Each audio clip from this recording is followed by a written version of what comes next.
नमस्कार दोस्तों, मैं राजेश कपूर टेक टॉक्स के एक नए एपिसोड के अंदर आपका बहुत बहुत स्वागत करता हूं।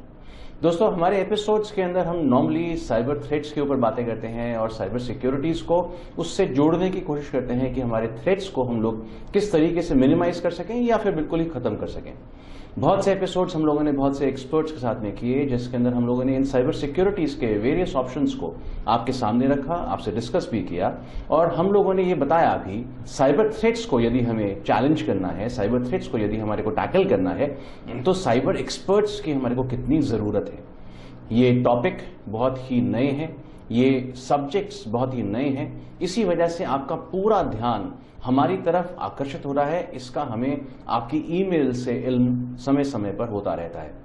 इसके लिए आपका बहुत बहुत शुक्रिया। लेकिन साथ ही में मैं आपको ये भी बताना चाहूंगा कि कुछ एरियाज ऐसे भी हैं अभी जो साइबर सिक्योरिटी के दायरे से बाहर हैं। इस एपिसोड के अंदर हम आज उन्हीं को डिस्कस करने वाले हैं। लेकिन उससे पहले आइए स्वागत कर लें हम अपने एक्सपर्ट ऑन द पैनल का, डॉक्टर नवीन धाम, जो कि एक साइबर एक्सपर्ट हैं, जाने माने, और कंप्लायंस एक्सपर्ट भी हैं। डॉक्टर धाम, आपका बहुत बहुत स्वागत है। धन्यवाद। डॉक्टर धाम GISPL जो इनकी कंपनी है, उसके थ्रू बहुत सी ऑर्गेनाइजेशंस को साइबर सिक्योरिटी की राय देते रहते हैं और साथ ही में कोशिश करते हैं कि साइबर थ्रेट से उनका डेटा भी सुरक्षित रहे और उनका पैसा भी। साथ ही में जरूरत है हमारे को आज एक ऐसे एक्सपर्ट की भी जो हमारे को ये बता सके कि ऐसा आखिर कौन सा सब्जेक्ट है जो अभी साइबर सिक्योरिटी के दायरे से बाहर है। तो इसीलिए हम लोगों ने आमंत्रित किया मिस्टर कमल गुप्ता को, जो कि एक जाने माने साइबर एक्सपर्ट तो हैं ही, लेकिन साथ ही में इनकी महारत हासिल है इस पूरे सब्जेक्ट के ऊपर, जिसको हम कहते हैं डीप फेक। तो आइए पहले उनका स्वागत कर लें। कमल जी, आपका बहुत बहुत स्वागत है हमारे स्टूडियो में। GISPL के सौजन्य से आप इस एपिसोड को देख रहे हैं दोस्तों, और मैं साथ ही में बताना चाहूंगा कि क्लाउड एक्सेस का भी इस पूरे प्रोग्राम को बनाने में बहुत ज्यादा योगदान है।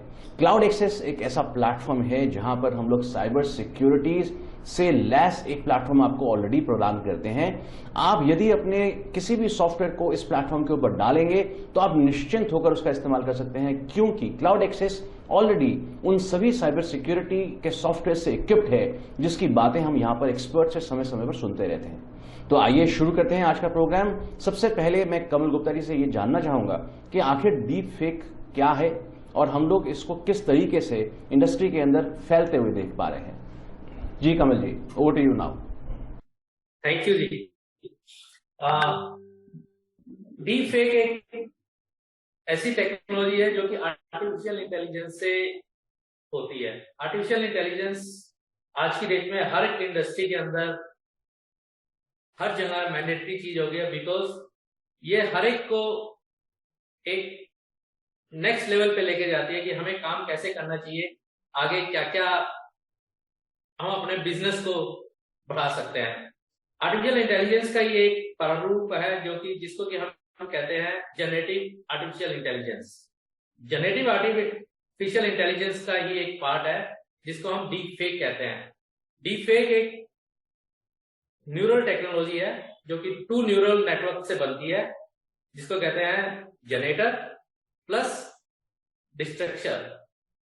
ये दोनों मिलके ही आपका डीप फेक बनाती है। डीप फेक मीन्स आप किसी भी चीज का एक वॉइस सिमुलेशन कर सकते हैं, वीडियो सिमुलेशन कर सकते हैं और पिक्चर सिमुलेट कर सकते हैं। जब भी कोई नई टेक्नोलॉजी आती है, इसके हमेशा 2 पार्ट होते हैं। एक पार्ट जो कि एथिकल होता है, जिससे कारण कि हम एडवांटेज ले सकते हैं। दूसरा पार्ट होता है जो कि नेगेटिव पार्ट होता है for the society, for individual, for business. तो आज की डेट में डीप फेक जो कि हमारा चल रहा है वो है basically towards more and more impacting individual and identity, business, जिसके कारण हमें लॉस हो रहा है, फाइनेंशियल लॉस और आइडेंटिटी लॉस। तो आज का हमारा टॉपिक यही है कि भी क्या क्या चीजें हैं जिससे कि हम अवेयर हो सके कि भी मार्केट में हो रहा है। फॉर एग्जाम्पल, अगर मैं लूं, अभी रिसेंटली इटली की प्राइम मिनिस्टर की पिक्चर भी डीप फेक करके कहीं यूज की गई है गलत जगह पर, जहां पर कि उनकी इमेज को बहुत ज्यादा ठेस पहुंची है। अब वो उन्होंने मीडिया में इंटरव्यू दिया कि ये मेरी नहीं है और वो सू करने जा रही है जिसने भी उनकी ये पिक्चर डाली है। ऐसे बहुत सारे केसेस हैं जहां पर की हुआ है। अगर आप देखो फरवरी 2024 के अंदर हांगकांग की एक मल्टीनेशनल कंपनी है जिनका ऑफिस हांगकांग में है, उनके साथ एक कॉल की गई और उसके अंदर उनके सीएफओ ने मीटिंग हेल्ड की है जो कि डीप फेक था और उन्होंने 25 मिलियन ट्रांसफर करवा लिए उससे। तो ये जो चीजें हैं ये डीप फेक, जिसके अंदर वॉइस सिमुलेट करते हैं, पिक्चर सिमुलेट होती है। हम जितने भी लोग हैं, हम मीडिया के अंदर हमारी वॉइस आती है, हम अपनी पिक्चर्स अपलोड करते रहते हैं। तो डीप फेक टेक्नोलॉजी जो है वो डीप स्टडी करती है हमारी हर पिक्चर्स को, हर इमोशंस को और हमारे हर एक वॉइस को, एंड देन उसके बाद फिर वो एक वीडियो बना लेते हैं, पिक्चर बना लेते हैं और वॉइस सिमुलेट कर लेते हैं, जिससे कि वो लोगों को फिर किडनैपिंग में यूज करते हैं, एक्सटॉर्शन के लिए यूज करते हैं, इम्पर्सोनेट करते हैं। कई बार आपने देखा होगा कॉल आती है कि मैं एसीपी बॉम्बे बोल रहा हूं, आपका कुछ मटेरियल आया हमारे पास, जबकि वो एसीपी बॉम्बे होता ही नहीं है और ये सारा सिमुलेट किया होता है। तो इसके अंदर हमारे को बहुत ही ज्यादा वो देखने वाली बात है कि हम कैसे इसको रोक सके। कमल जी, आपने जैसे अभी जिक्र किया कि हर एक चीज के दो पहलू होते हैं। टेक्नोलॉजिकल एडवांसमेंट्स जब भी हम देखते हैं तो उसके दो पहलू गिनाए जाते हैं। तो एथिकल पहलू क्या है डीप फेक का? डीप फेक का एथिकल पहलू तो बहुत बढ़िया, 3 पहलू जो मैंने स्टडी किए हैं, जिसमें से एक तो आपका मेडिकल साइंस में। मेडिकल साइंस में रेयर डिजीज आते हैं पेशेंट के। अब पेशेंट की आइडेंटिटी आप बिना डिस्क्लोज किए डीप फेक टेक्नोलॉजी को यूज करके आप मार्केट के अंदर एजुकेशन के लिए इसको डाल सकते हैं, जिससे कि भी आप जब फ्यूचर में कभी ऐसी डिजीज आए, आपने उसको सिमुलेट किया हुआ है, आपने उस डिजीज का बताया हुआ है विदाउट टेकिंग पेशेंट नेम, तो वो इलाज आराम से हो जाएगा। उसके बाद एजुकेशन में आप इसको यूज कर सकते हो बड़े अच्छे से कि भाई how we can train our people, simulators बन जाएंगे। अभी तो हम स्टडी थ्योरी वाइज चलते हैं, बुक हो गई या कुछ और हो गई, इससे हम पूरा स्टडी कर सकते हैं, सिमुलेट कर सकते हैं कैसे पढ़ाना है, क्या करना है। उसके बाद आपका आता है एंटरटेनमेंट, गेमिंग के अंदर बहुत अच्छे से यूज कर सकते हैं हम इस टेक्नोलॉजी को, जहां पर कि हम एडवांस गेम डेवलप कर सकते हैं और ये गेमिंग एजुकेशन में भी यूज हो सकते हैं, जिससे कि हम बच्चों को गेमिंग से एजुकेट कर सके। 4th and last thing, military use अच्छा है। इस टेक्नोलॉजी को यूज करके आप सिमुलेटर्स तैयार कर सकते हो, जिसमें कि भी आप अपने वेपन्स को कैसे यूज करना है, आपने जो डेवलप कर रहे हो कैसे यूज होगा। अभी आपने प्रोटोटाइप ही नहीं बनाया, लेकिन आपने इस टेक्नोलॉजी से पूरा कंसेप्ट रेडी कर लिया। You can save money also. Doctor साहब, जैसे अभी इन्होंने जिक्र किया जॉर्जिया मेलोनी का, जहां उनको एक उनकी फोटोग्राफ या उनके वीडियो को मॉफ करके एक गलत साइट पे अपलोड किया। तो जब हम कॉर्पोरेट वर्ल्ड की बात करते हैं, जहां पर आपका अक्सर आना जाना रहता ही है, सो वहां पर डीप फेक के कुछ इंस्टेंसेस क्या आप हमारे को बता सकते हैं, या फिर आपने कभी कुछ एक्सपीरियंस किया इस तरीके का? देखिए, उसमें जैसे कि गुप्ता जी ने बताया कि एक सीएफओ का फेस मॉफ करके पूरी मीटिंग हेल्ड की गई और काफ़ी सारे पैसे ट्रांसफ़र कर लिए गए। जी। राइट। तो इस तरह से काफ़ी जो हैकर्स हैं वो यही ट्राई करते हैं कि किसी सीनियर मैनेजमेंट की फ़ोटो यूज़ करके, उसकी वॉइस यूज़ करके डीप फेक के थ्रू अपने उनके जो एम्प्लॉयज़ हैं उनसे पैसे निकाल लिए जाएं या इन्फॉर्मेशन निकाल लिए जाएं। तो ऐसे केसेस आते रहते हैं जो कि डीप फेक अभी यूज़ कर रहा है। और तो साइबर एक्सपर्ट होने के नाते आपसे कभी कंपनीज नहीं कहती कि आप तो एक्सपर्ट हैं, आप तो एडवाइस कर सकते हैं हमारे को, समय समय पर आपको हमने एज अ कंसल्टेंट बोला हुआ है कि हमें कंसल्ट करते रहिए, तो फिर भी हमारे साथ ऐसा हो गया, तो उस समय क्या आप एक सॉरी फिगर कट करते हैं या फिर एक्चुअली में उनको हल दे पाते हैं? नहीं, उसमें हम क्या कहते हैं, they should follow zero trust policy. Zero trust कहती है कि never rely on anyone and always verify. Okay. Right. कि किसी पे विश्वास नहीं कर रहा, हमेशा वेरीफाई करना है। Okay. Never trust, always verify. तो अब जब आपके पास फोन आया किसी का, अब फोन आया, उसमें डीप फेक करके उसने कुछ भी कहा, तो वो चाहे उसके सीनियर बॉस का हो या उस कंपनी के सीईओ का क्यों ना हो, they should always call back. अब वो जब उस नंबर पे कॉल बैक करेंगे, और पूछेंगे CEO से कि आपने मुझे अभी फ़ोन किया, आपने कहा कि ये सब आपको इन्फॉर्मेशन चाहिए या ये पैसे ट्रांसफ़र कर दो, तो क्या वो आप ही ने कहा था? Just I am verifying that. तो उससे उसको पता लग जाएगा, वो कहेगा हाँ मैंने किया था या नहीं किया था। तो they have to verify, trust ना करके they have to verify that. तो ये एक ज़ीरो ट्रस्ट पॉलिसी के बारे में हम उनको सिखाते हैं, उनको एजुकेट करते हैं। उनका एजुकेशन प्रोग्राम, जो अवेयरनेस प्रोग्राम आजकल हम बना रहे हैं, उसमें इस डीप फेक का भी जिक्र होता है कि अगर कोई आपको ऐसा करे तो आपको ऐसे रिएक्ट करना है। तो we have to create human firewalls. अब ह्यूमन फायरवॉल्स का जिक्र हम लोगों ने पहले भी सुना है। ह्यूमन फायरवॉल्स वो एस्पेक्ट है जहां पर साइकोलॉजी इन प्ले आ जाती है, नॉट टेक्नोलॉजी। और ह्यूमन फायरवॉल की जब हम बात करते हैं तो उसके अंदर जैसे डॉक्टर साहब ने बताया, अभी समझाया हमारे को कि इस समय यदि डीप फेक को हम लोग टैकल कर सकते हैं तो एजुकेशन के द्वारा ही कर सकते हैं। लेकिन आई एम श्योर कमल गुप्ता जी क्योंकि एक्सपर्ट हैं सब्जेक्ट के, उनके पास ज्यादा जानकारी होगी इससे। कमल जी, बहुत ही मुश्किल है डीप फेक को पहचानना, जैसा कि आपने बताया भी, और ये चीज हम लोग एक्सपीरियंस भी कर चुके हैं। काफी हम लोग मजाकिया वीडियोस भी देखते हैं जिसके अंदर दो कैरेक्टर्स जाने माने जो हैं आपस में एक आम आदमी की तरह लड़ रहे होते हैं या फिर बहस कर रहे होते हैं, तो बड़ा इंटरेस्टिंग हो जाता है वो सब। लेकिन ये बहुत डेंजरस भी है, जैसा कि आपने समझाया और आपकी बातों से समझ भी आ रहा है।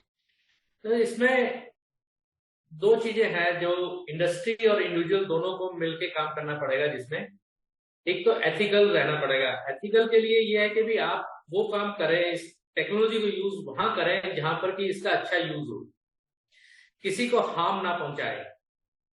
हार्म का मतलब है किसी की आइडेंटिटी के अगेंस्ट यूज ना करो, किसी के पैसों के अगेंस्ट यूज मत करो। और इसको पहचानने का सिर्फ एक ही तरीका है, आपके पास कोई भी कॉल आती है या वीडियो के ऊपर कोई आता है, आप उस पर ट्रस्ट नहीं करो। जैसे अभी बताया डॉक्टर धाम ने, जीरो ट्रस्ट। आप ट्रस्ट मत करो, जो भी आपको काम करना है आपके पास आया आप उसको लो। उसके बाद अपने आपके पास पर्सनल नंबर होता है, जस्ट आप उनको कॉल करो या उनके पास चले जाओ कि भी आपने ऐसा किया है, आपने ऐसा बोला है, जिससे कि आपको कंफर्म हो जाए कि भी हाँ मैं सही बंदे से बात की है या नहीं की। आपको एक अच्छा एग्जांपल देता हूं मैं, इसमें मेरे साथ ही हुआ था, हमारी फैमिली में ही।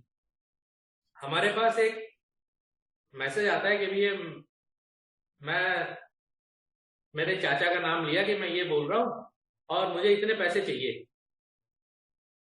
अब ठीक है, चाचा का मैसेज है, हम लोगों का ये होता है कि फैमिली में किसी का भी मैसेज आ गया हम फटाफट एक्शन लेते हैं। लेकिन उस वक्त पूरी फैमिली ने क्या किया, चाचा को कॉल किया, चाचा आपको पैसे चाहिए? चाचा ने बोला मुझे क्यों चाहिए? तो उनको बताया तो कॉल करके हमने कोई गलती नहीं की, हमने चाचा से बात की और चाचा ने बोला मैंने नहीं बुलाया। तो इस कारण से क्या हुआ, हमने अपने काफी पैसे सेव कर लिए और पुलिस में रिपोर्ट लिखवाई और फिर वो उसके ऊपर सारा ढूंढना चला और वो सब हुआ। जी, बहुत खूब है ये एग्जाम्पल देके, काफ़ी अच्छी चीज़ें समझ में आती है हमारे को कि किस तरीके से आप एक ज़ीरो ट्रस्ट फैक्टर को अगर इस्तेमाल करते हैं। लेकिन डॉक्टर साहब, हमारी इंडियन सोसाइटी बहुत ही एक तरीके से क्लोज नेट सोसाइटी है, जिसके अंदर यदि हम किसी पे उंगली उठा के बात करते हैं तो बुरा भी बहुत जल्दी मान लेते हैं लोग। वेस्टर्न सोसाइटी की तरह बिल्कुल ओपन नहीं है, जहाँ पर अगर हम पूछ रहे हैं तो वो भी एक ऑब्वियस सी चीज़ समझते हुए उसको एक्सेप्ट कर लेते हैं। ऐसे में साइकोलॉजिकल, जैसे आपने ह्यूमन फायरवॉल्स क्रिएट करने की बात कही, साइकोलॉजिकल क्या चैलेंजेस आ सकते हैं कंपनीज को इस तरह की एजुकेशन देते हुए, आपको क्या लगता है? हाँ, तो इसमें जो है जो डीप फेक में आप साइकोलॉजिकल चैलेंजेस आप पूछ रहे हैं जैसे कि, तो इसको कवर करने के लिए हमने साइकोमेट्रिक टेस्ट बनाए हैं, जिसमें कि आप कह सकते हैं कि फिशिंग सिमुलेशन जिसे हम कहते हैं, जिसमें कि हम एक फिशिंग में हम क्या करते हैं, हम एक मेल भेजते हैं एम्प्लॉय को, जो कि उसको अट्रैक्ट करती है। वो अमेज़ॉन से जैसे आपको 50% डिस्काउंट मिल रहा है ईस्टर सेलिब्रेशन का, तो वो उसको एक्सेप्ट करता है और जब क्लिक करता है तो वो हमारी साइट पे आ जाता है, वहाँ पे आके वो फिश हो जाता है। तो एक तरह से ये पता लगता है कि अगर हम उसको कर पा रहे हैं तो हैकर भी कर सकता है, राइट? तो वो उसी तरह से हम अपनी डीप फेक की भी एक सिमुलेशन बना रहे हैं, ये जिससे कि डीप फेक हम करेंगे, जैसे कि हम वॉइस फिशिंग भी करते हैं। एक ईमेल फिशिंग होती है, एक SMS भेज के फिशिंग होती है, एक वॉइस फिशिंग होती है। वॉइस फिशिंग में उसको फोन आता है, किसी की वॉइस में या सीईओ की वॉइस में आएगा, या तो वो उस पर हम काम कर रहे हैं, जिससे कि वहाँ एक तो पहले वो अवेयर हो जाएंगे इस चीज़ से। अगर वो फिश हो गए तो इसका मतलब दे आर नॉट अवेयर, तो हमें उसके बाद हम ट्रेनिंग करते हैं उनकी, जिसमें कि ट्रेनिंग में वो सब कवर हो जाता है। पर उससे भी पहले हम एक साइकोमेट्रिक एनालिसिस करते हैं। एक उनको मेल जाती है जिसमें कि they have to answer various questions, और उससे हमें ये पता लगता है साइकोलॉजिकली वो कहाँ फॉल कर रहा है। तो उसके लिए भी हमने 4 क्वाड्रेंट्स बनाए हुए हैं। तो चारों क्वाड्रेंट में कहाँ वो फॉल कर रहा है और कहाँ वो वीक हो रहा है, उसके बेस पे जब वो ट्रेनिंग हमारी करता है, जो कि लास्ट में हम उसकी वीडियो ट्रेनिंग करते हैं। जब वो ट्रेनिंग देखता है पूरी, जब वो लेता है वीडियो बेस्ड ट्रेनिंग, तो उसमें ये सारे एस्पेक्ट्स कवर हो जाते हैं। जिसमें कि हम डीप फेक और साइकोलॉजिकली जो जहाँ वो फॉल कर रहा था, वीक था, तो वो सारे उसमें हमारी ट्रेनिंग में पूरा उसको कवर किया जाता है। दोस्तों, जब हम क्लोज नेट सोसाइटी की बात करते हैं तो ये मानना पड़ेगा कि हमारी टेक्नोलॉजी जो है वो हमें इस क्लोज नेट के अंदर इस तरीके के एक ऑब्स्टैकल ज़रूर पैदा कर सकती है, जहां पर हम लोग शक की निगाह में देखे जा सकते हैं। इससे कोई भी अछूता नहीं रह गया है दोस्तों। इसलिए ज़रूरी है कि हम अपने सीनियर्स हों या जूनियर्स हों, एक्सेप्ट करें उनकी इस बात को कि यदि वो हम पे क्रॉस चेक कर रहे हैं तो हमें उसको एक्सेप्ट करना, हमें सीखना होगा, क्योंकि ऑर्गेनाइजेशन का भला भी इसी में है। आप उनके पैसे बचाएंगे, आप उनका समय बचाएंगे और आपकी साख भी बची रहेगी। तो इसलिए ये ज़रूरी है कि अभी फ़िलहाल हम लोग जो है इस चीज़ को फॉलो करें, जो साइकोलॉजी की बात जैसे डॉक्टर साहब ने यहाँ पे समझाई हमारे को। लेकिन आइए पूछते हैं कमल जी से कि क्या इसका कोई और इलाज नहीं है कमल जी? मतलब अभी फ़िलहाल जैसे हम लोग कोविड में जब गए तो जब तक उसका एक इंजेक्शन नहीं निकल आया तो हम लोग लॉकडाउन में रहे। तो क्या ये पॉसिबल नहीं है कि अभी इस टेक्नोलॉजी को लॉकडाउन में डाल दिया जाए कहीं? नहीं, अभी इसका कोई सोल्यूशन नहीं आया है। लेकिन अगर मैं बात करूं गवर्नमेंट, इंडस्ट्री, टेक जाइंट्स की, सभी इस पे काम कर रहे हैं। गवर्नमेंट्स हैं, जैसे यूरोपियन यूनियन है, वो नया लॉ लेके आ रही है, अमेंडमेंट कर रही है लॉ के अंदर कि भी how you can use ethical artificial intelligence and deep fake, so that हम लोग है ना किसी इंडिविजुअल को या इंडस्ट्री को नुकसान ना पहुंचाए। ऐसे ही अमेरिका में शुरू हुआ है, उन्होंने सभी टेक इंडस्ट्री के सीईओज को इकट्ठा किया है और उनसे बात कर रहे हैं कि कैसे आप लोग एआई का जो एल्गोरिथम है उसको लिखें जिससे कि भी किसी को नुकसान ना हो। और टेक जायंट्स ने भी शुरू किया है, जैसे इंटेल ने एक नया एप्लीकेशन बनाया है जो कि फेक और रियल में डिफरेंस क्रिएट बता देता है कि ये डिफरेंस है, लेकिन अभी वो मार्केट में आने वाला है। ऐसे ही माइक्रोसॉफ्ट, सेंटिनल और भी कंपनीज हैं जो कि ऐसे ही एप्लीकेशन बनाने में लगी हुई है कि भी आपको कैसे पता लग जाए कि ये फेक है या रियल है। तो फ्यूचर में आपको हर चीज अवेलेबल हो जाएगी, लेकिन आज की डेट में इंडिविजुअल से लेकर के कॉर्पोरेट, गवर्नमेंट, सभी को इस पे अपनी रिस्पॉन्सिबिलिटी लेके एथिकली काम करना होगा। और जैसे आपने बोला, डॉक्टर धाम ने बोला कि भी हमें महसूस नहीं करना है, अगर कोई हमसे पूछता है कि भी आपने ये कॉल किया या आपने पैसे मांगे हैं या आपने ये रिक्वेस्ट करी है, हमें ये एक्सेप्ट करके और सपोर्ट करना है एक दूसरे को, जिससे कि भी कोई हमारी आइडेंटिटी को या ऑर्गेनाइजेशन के पैसे को नुकसान ना पहुंचा सके। कमल जी, जब कोई व्यक्ति इस तरीके से ड्यूप हो जाता है, जब वो किसी के झांसे में आ जाता है और पैसे दे बैठता है, तो इमीडिएट रेमेडियल एक्शंस क्या हैं जो उसको फॉलो करने चाहिए? उसको जिस भी कंट्री में वो है उसको अपने पुलिस में इन्फॉर्म कर देना चाहिए, क्राइम सेल के अंदर 48 घंटे के अंदर। 48 घंटे में अगर आप इन्फॉर्म कर दोगे तो आपके पैसे 99% आपको वापस मिल सकते हैं। अपने इंडिया में अभी डिस्कशंस हुई है नवंबर और दिसंबर में, हमारे मिनिस्टर्स साहब ने बोला है, और हमारे आईटी एक्ट जो 2000 है उसके अंदर 67E एंड 67D, इन दोनों के अंदर हम पनिश कर सकते हैं। अगर कोई इंडिविजुअल गलत यूज करता है आइडेंटिटी को या किसी के चेहरे को या कुछ गलत करता है, उसके बाद हमारे पास लॉज हैं 66, 67, जहां पर कि और भी बताया गया है कि भी आप कैसे आईटी एक्ट के अंदर आप किसी के अगेंस्ट केस कर सकते हो अगर वो आपकी गलत आइडेंटिटी यूज करते हैं। तो ओके। और अभी रिसेंटली हमारे मिनिस्टर साहब ने एक लॉ बनाया, अमेंडमेंट पास किया था, जिसके अंदर ये था कि भी आप कंपनी के अंदर अगर आर्टिफिशियल इंटेलिजेंस यूज करते हो तो कोई इश्यू नहीं है, अगर आप इंटरनेट पे डालते हो तो उसकी आपको परमिशन लेनी होगी। लेकिन इंडस्ट्री ने फिर बोला कि भी इसको अमेंड करो, तो अभी वो इंडस्ट्री एक्सपर्ट्स के पास है कि भी इसको कैसे हम इजी बनाया जाए जिससे कि भी कंपनीज को भी कोई प्रॉब्लम ना हो और हम आइडेंटिटी भी सेव कर सके। कमल जी, आपके जैसे एक्सपर्ट्स जो हैं वो रोज तो हमारे प्लेटफॉर्म पे नहीं आते हैं, तो आज ये मौका भी है और इस समय ये दस्तूर भी है।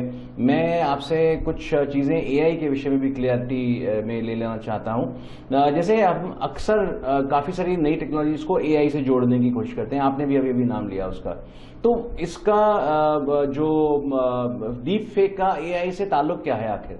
आर्टिफिशियल इंटेलिजेंस का डीप फेक में सबसे ज़्यादा रोल इसी का ही है।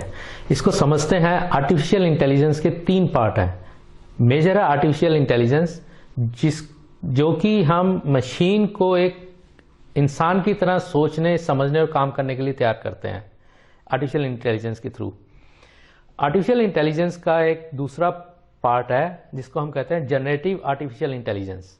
इसका काम है न्यू कॉन्टेंट रेडी करना, जिसके अंदर के आपके आगे voice simulation, picture, video simulations, ये सारे। जनरेटिव आर्टिफिशियल इंटेलिजेंस के अंदर एक पार्ट यूज होता है जिसको हम कहते हैं जनरेटिव एडवर्सरियल नेटवर्क्स। ये बनता है 2 न्यूरल नेटवर्क से, जिसको हम कहते हैं जनरेटर एंड डिस्क्रिमिनेटर। ये दोनों एट टेंडम काम करते हैं वॉइस सिमुलेट करने के लिए, पिक्चर जनरेट करने के लिए और वीडियो जनरेट करने के लिए। डीप फेक के अंदर जब हम बात करते हैं तो वहां पे ये यूज होता है जेनेरेटिव एडवर्सरियल नेटवर्क यूज होता है। वहां पे हम क्या करते हैं, आपकी स्टडी की जाती है वॉइस की, जो कि आप अपलोड करते हो सोशल मीडिया पे या आपके कहीं पर कमेंट्स आए होते हैं, उसको वो स्टडी करते हैं साल, 2 साल, 3 साल। ऐसे ही आपके पिक्चर्स को स्टडी करते हैं, जब आप सोशल मीडिया पर डालते हो, डिफरेंट मूड में होते हो, तो वो सारा स्टडी करके उसको कंबाइन करते हैं एंड उसको फिर ये उसके अंदर डाल देते हैं जनरेटिव एआई में। तो वो क्या करता है कि आपका स्टडी करके फिर आपका पूरा फ्यूचर का तैयार कर देता है कि आप क्या करोगे, और फिर उसके अंदर आपको कैसे भी आपकी पिक्चर को यूज करना है, कहाँ यूज करना है, कैसे यूज करना है, वो करके वॉइस सिमुलेट कर लेते हैं और उसके अंदर इमोशंस डाल देते हैं। और इसके कारण वो क्या करते हैं कि किसी को भी धोखा दे सकते हैं, आपके फ्रेंड, फैमिली या कंपनी में किसी को भी, जिससे कि आपको काफी लॉस हो सकता है।